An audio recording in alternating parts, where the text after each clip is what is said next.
Okay, welcome back to Church Ages.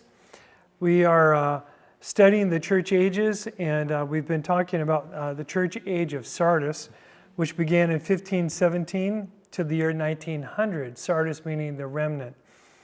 And there's much more to talk about with each one of these Church Ages, and it's a fascinating study. But I want to focus on the last two Church Ages because we're in them, and they pertain to the end. And we are at the time of the end. And so we need to look at these much more closely and see what the Lord is telling the churches in Philadelphia and Laodicea. So Revelations chapter 3, starting at verse 7, the church age of Philadelphia. Now Philadelphia as a church age began in the year 1900, and with the outpouring of the Spirit, I've talked about this once before, at Bethel Bible College in Topeka, Kansas, right at midnight 1900. And that outpouring of the Spirit of God stayed resident ever since and went around the entire world in 1 year. And then there's been numerous outpourings to strengthen it ever since that time. There was a great Azusa Street outpouring in 1906. There was numerous, they called them Latter-day Revival outpourings, and starting in the 40s, leading up to World War II, and then during and after. Through the outpouring of the Spirit in the 50s. And then it's interesting, after the 50s, it began waning until by the early 60s, the outpourings died way, way down, but a new outpouring came, and it was an outpouring of the devil. It was a demonic outpouring that hit, if you want to use the typology, the sons of Cain, and instead of the sons of God. And so that outpouring hit those whose hearts were bent toward the world and the things of the world and worldly things. And it manifested strongly in the spirit of rebellion, and the spirit of through music was manifested through acts and actions worldwide. It wasn't just the United States, it was the entire world. We know that the spirit of Laodicea, the last church age, began in 1920s, and it will last all the way through this to the sixth seal in the book of Revelations. And at the sixth seal, the last of Laodicea will be martyred. Now, Philadelphia and Laodicea lived together, side by side. Philadelphia born in the year 1900 with the outpouring of the Spirit. Laodicea born in the 1920s with the outpouring of a spirit of rebellion and sensuousness. And it, again, manifests through the music. That outpouring of Laodicea, Laodicea meaning the rule of the laity or the rule of the people. The people rule, not God. The people rule, not the authorities, the civil authorities. The people rule. I want my own way. That spirit is manifest very powerfully today in the generation that they call the millennials, who want their own way no matter what, and they don't want to submit to anyone. The spirit of Laodicea is getting very, very strong. And so is, though, the calling to the spirit of Philadelphia. Philadelphia meaning brotherly love. Jesus said that they'll know you by your love for one another. And that brotherly love is growing stronger in those whose hearts are bent toward God and who love not their lives unto death. And this is the last two church ages that we're in. Philadelphia, born in 1900. Laodicea, born in 1920s. And Philadelphia will end at the rapture, and Laodicea will end with the last martyr. And so these are the two church ages that we need to explore today. The message to Philadelphia, chapter 3, verse 7 of Revelations, in my NAS, says this. And to the angel of the church of Philadelphia write, he who is holy, he who is true, who has the key of David, who opens and no one will shut, and who shuts and no one opens, says this, I know your deeds. Behold, I've put before you an open door which no one can shut. Because you have a little power, and have kept my word, and have not denied my name. So this is fascinating. So we see here a revelation of Jesus Christ.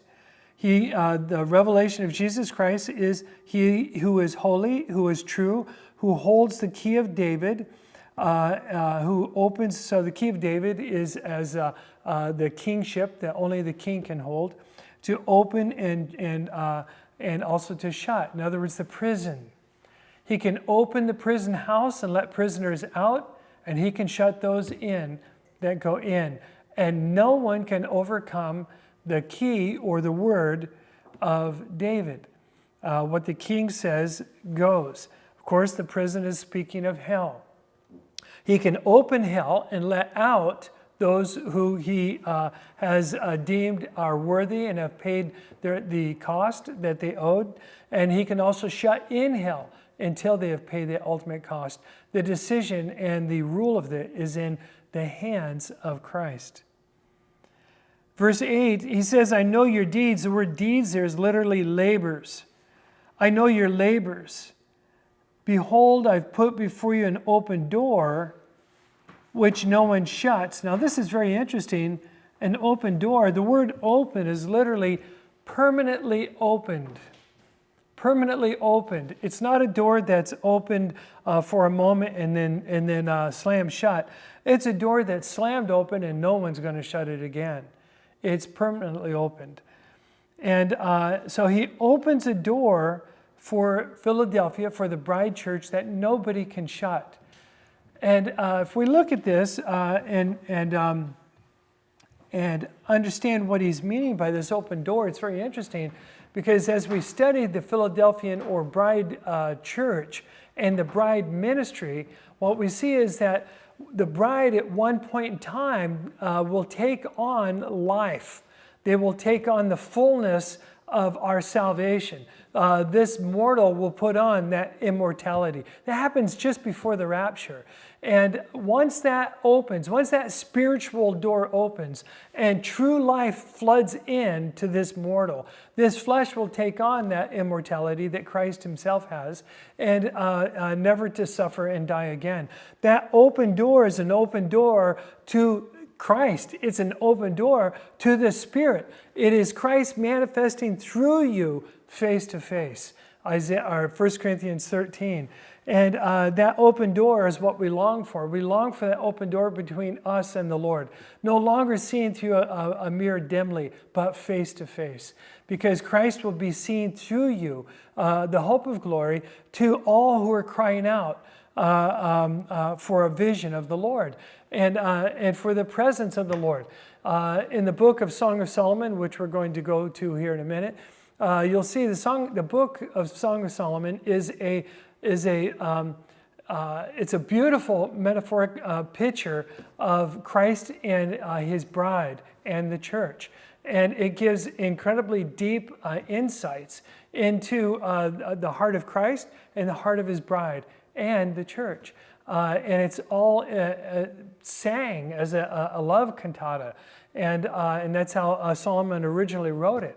And yet it is incredibly deep and has deep typological meanings and truths that reflect to us, especially today, because it deals with Christ, the church of Philadelphia, and the church of Laodicea.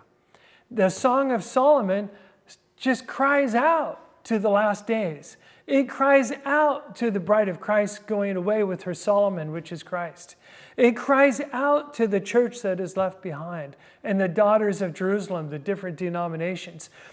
This open door will cause the bride saints to shine with the glory of the true Son of God. And that glory will be the most beautiful vision of a human that the church has ever seen. And that's why the daughters of Jerusalem, Jerusalem being a type of the church as a whole, the daughters, which are the churches or the denominations, cry out to her and they say, "Oh, most beautiful of all women, who are you and why do you adjure us?" And so they're saying that's the most beautiful vision of a godly saint that we've ever seen. Well, what makes them beautiful? Is it that they physically are beautiful? No, it's not looking at the flesh. It's looking at the Spirit. What makes them beautiful? Only Christ. Only Christ. Christ will be manifesting fully through their face to the world, to the church world, and that vision, that open door into true life, into eternity, into the throne of God is the most beautiful, glorious thing that they've ever seen. And that's why they say it's the most beautiful vision of a human being we've ever seen. When you as a bride saint, under this open door anointing, go out, you're going to go out in great presence of Christ, not power. There's a lot of people that teach, the bride ministry is going to be powerful. We're going to put crutches on the walls. We're going to heal all the sick. The world's going to know it. Listen, brethren, that's not true. The bride saints go and they minister to who? Jerusalem. They go and minister to the church. They go and minister to the church, and they are the witness to the church who should know these things. They are the witness to the church who should be looking for the coming of Christ and making themselves ready. But these are the few, the remnant, who become the bride, who actually make themselves ready. I pray to be part of that number, but I'm not going to declare that I am until I am. I want to be, and I will do everything that I can in my power. And I pray that you do too. That open door is an open door of anointing straight to the throne of God. And it changes them. It changes them. And until the church sees them and says, oh, this is incredible. Who are you that is full of life and presence of God? It says no man can shut it. No, because once you've been transformed, once the presence of Christ is in you, no one can shut that door, brethren. There isn't a weapon devised that's going to hurt you, that's going to harm you. There isn't anything anybody can do to take it away from you. No one can shut that door. The civil authorities cannot tell Christ to shut the door. The church cannot tell Jesus, we can't stand this sight, don't show us anymore. No one can shut that door. And then he says, why?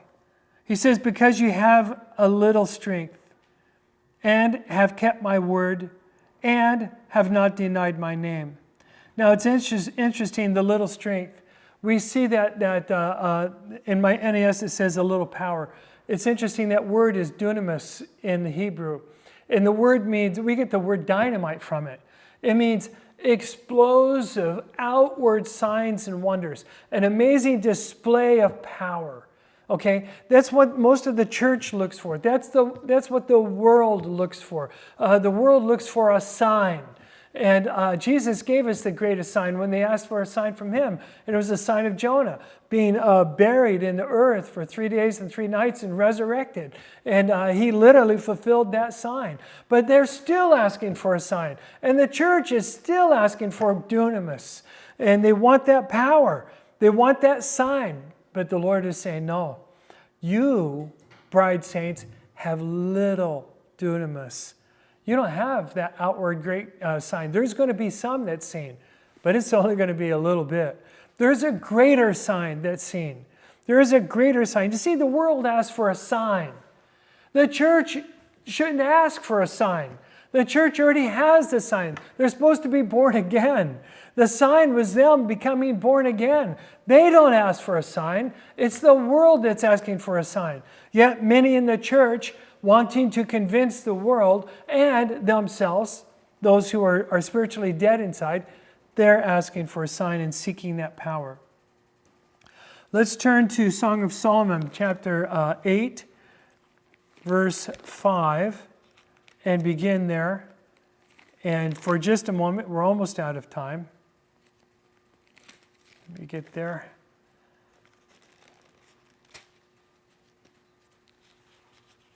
Okay, I only have a moment, so I'm just going to read this quickly to you before we have to quit. In Song of Solomon, chapter 8, verse 5, starting at 1 through 5 is a different part of picture. It's all tied to still chapter 7. Then chapter 5 is a whole new thought, a whole new vision is coming, a whole new truth. It says, who is this coming up from the wilderness, leaning on her beloved? Now it's interesting when it says this, and we'll have to continue this on our next video, but who is this? This is the daughters of Jerusalem, and they're crying this out. Who is this coming up from the wilderness? Now it's interesting in the Hebrew, the word wilderness is literally desert, the dry places. The church wants to be revived. The church has annual revivals. The church has programs and works really hard on special musics that evoke strong emotions to be revived. The church wants the rain of God, which is the Spirit coming down, and then they want to walk in that and have that constantly. And the Lord did not design us that way. We are not supposed to walk in the heavy presence of a downpour with spiritual gifts following constantly. Because if we do, we'll never grow up. We will never grow up. You see, we're spiritual babies. And if our parents who bore us spoon-fed us all the way to adulthood, how would we ever know how to feed ourselves? We have to go through those difficult times when our parents tell us, you pick up the fork, you do it yourself. And it's difficult at first. At first, we're putting food in our hair, in our eyes, and then learning we can play with it, and we can do all kinds of things except feed ourselves. And as we mature, we finally learn how to feed ourselves. It's the same thing spiritually. The Lord can't have us under a constant anointing all the time. He has to have us in the desert place. Why? So that our roots will go deep and find the water way down deep. We will learn to stand. And if our roots go really deep, when the winds and the floods come through the desert, we won't be moved. And that's what it takes. And so we have to have the desert. We have to have the dry times. Where is it the Lord finds the bride just before He anoints her and gives her the former and latter rain poured out together? Before He opens that door that no man can shut. Where is it that He puts her so that she grows strong and her roots go really deep? In the desert. He puts her in the dry places where she has to trust on the Lord and live by the dew of the night, that much moisture, and be able to stand and have the roots go really deep and be able to survive there. And that's where the Lord finds her. Is she strong coming out of that desert then? Is she strong? No. She's determined, brethren. She's determined. Those roots going deep has made her determined to do what? To stand. And if the Lord has her die there, she'll be a dead tree, but she's going to stand because her roots go so deep. But she's not strong in and of herself. She's surviving on the dew of the night. She's waiting for the former and latter rain to come so that she can blossom and spread out and bear fruit for others. So what is it she does when the Lord comes and takes her out of that desert? How much strength does she have? Well, what's the last clause of this half of verse 5? She's leaning on her beloved. She's leaning on her beloved. There's a beautiful song from years ago about coming out of the desert. Who is this coming up, leaning on her beloved? It's the bride of Christ. She's leaning on her beloved. Why? Because she has not much strength. She has very little dunamis, you see. Exactly what it says in Revelation chapter 3, verse 8. She has little power. She has little dunamis. Why? She's not supposed to have more. She's coming out of the desert where her roots have gone deep. Lord bless you till we come together again.